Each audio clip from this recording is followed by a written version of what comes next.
నీకు నా ఫ్రెండ్స్ కలిసి నేను బాధపడతానని చెప్పేసి అంటే నన్ను కలవడానికి వచ్చినావు అంతే తప్ప నువ్వు ఏదో నన్ను కలుతామని చెప్పేసి రాలేదు.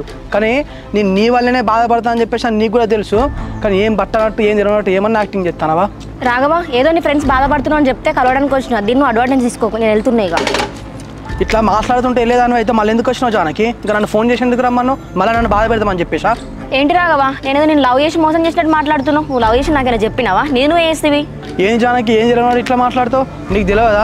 నీ ఎంట పడ్డప్పుడు, నీతో కలిసి మాట్లాడినప్పుడు, నీకు ఫోన్ చేసినప్పుడు, మెసేజ్ చేసినప్పుడు ఈ మాత్రం అర్థం కదా నేను లవ్ చేస్తానని చెప్పేసి మళ్ళీ ఏం లేనట్టు నేనే ఏదో అది చేసినా అని చెప్పేసి మాట్లాడతాను. అవును, ఏదో మనం ఫ్రెండ్స్ అని చెప్పేసి నీతో మంచిగా మాట్లాడినా, దానికి లవ్ అని చేసుకుని నేనేం చేయాలి? ఏం జానకి ఫ్రెండ్సా? మన షాప్ కదా నీతో నేను మాట్లాడినప్పుడు అప్పుడు అర్థం కాలేదా? ఇదే బస్ స్టాప్లో నువ్వు వచ్చేటప్పుడు నీతో మాట్లాడి అదే బండ్లో లవ్ లెటర్ పెట్టినప్పుడు అప్పుడు తీసుకొని నువ్వు నాతో మాట్లాడినావు, అప్పుడు నీకు అర్థం కాలేదా?